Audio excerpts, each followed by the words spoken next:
Hello everyone.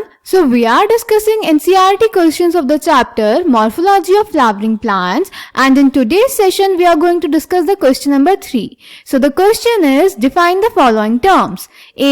Estivation, B. Placentation, C. Actinomorphic, D. Zygomorphic, E. Superior ovary, F. Perigynous flower, G. Epipetalous stamen. तो बेटा इस question में हमें कुछ terms दी गई हैं, हमें उन्हें डिफाइन करना है. So let's check the answer. तो बेटा a part is aestivation. Aestivation होता है बेटा एक फ्लोरल बड में या एक फ्लावर में सेपल्स और पेटल्स का arrangement with respect to the other members of the same whorl. यानी कि दूसरी सेपल्स के रिस्पेक्ट में सेपल्स का अरेंजमेंट कैसा है या फिर दूसरी पेटल्स के रिस्पेक्ट में पेटल्स का अरेंजमेंट कैसा है. इस पैटर्न को, इस अरेंजमेंट को हम बोलते हैं aestivation. Clear? So answer number 3, A part is estivation. The mode of arrangement of sepals or petals in floral bud with respect to the other members of the same whorl is known as estivation. Then B is placentation. Placentation होता है बेटा ovary के अंदर ovules का arrangement. So B part placentation, the arrangement of ovules within the ovary is known as placentation. Then C actinomorphic. Actinomorphic बेटा एक type की flower symmetry है जिसमें हम फ्लावर को किसी भी रेडियल प्लेन से काटेंगे जो कि सेंटर से पास होगा तो वो उस फ्लावर को 2 इक्वल रेडियल हाफ्स में डिवाइड कर देगा. Example mustard, datura, chilli. Clear? So answer number C, actinomorphic. When a flower can be divided into 2 equal radial halves in any radial plane passing through the center, it is said to be actinomorphic. Example mustard, datura, chili. Then D, zygomorphic. Zygomorphic बेटा वो flower symmetry है जिसमें flower 2 equal halves में divide होता है पर सिर्फ एक पर्टिकुलर वर्टिकल प्लेन से काटने पर ही. Example pea, gulmohar, bean, cassia. So the zygomorphic.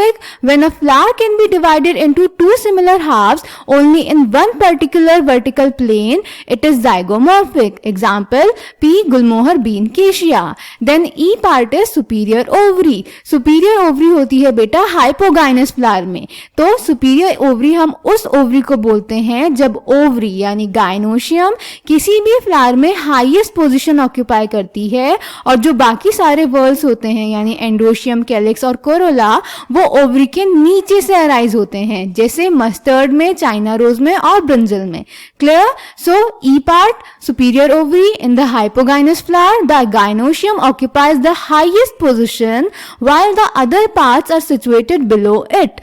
The ovary in such flowers is said to be superior. Thus superior ovary is the ovary which is situated at the highest position in the flower and the other parts occupy the position below it. Example mustard, china rose and brinjal. Then F is perigynous flower. Perigynous flower बेटा उस flower को बोलते हैं जहाँ पे gynoecium centre में situated होता है और बाकी सारे पार्ट्स भी सेम लेवल से अराइज होते हैं थैलेमस के रिम से यानी थैलेमस के कॉर्नर से. क्लियर? ऐसे फ्लावर में हम ओवरी को बोलते हैं हाफ इंफीरियर जैसे कि प्लम, रोज और पीच में. Clear? So F is perigynous flower. If gynoecium is situated in the center and other parts of the flower are located on the rim of the thalamus almost at the same level, it is called perigynous. The ovary here is said to be half inferior. Example plum, rose, peach. Then G is epipetalous stamen. बेटा ये वो condition होती है जिसमें stamens petal से attached होते हैं. So G epipetalous stamen. When stamens are attached to the petals, they are epipetalous as in brinjal. So I hope this question is clear to you. Thank you.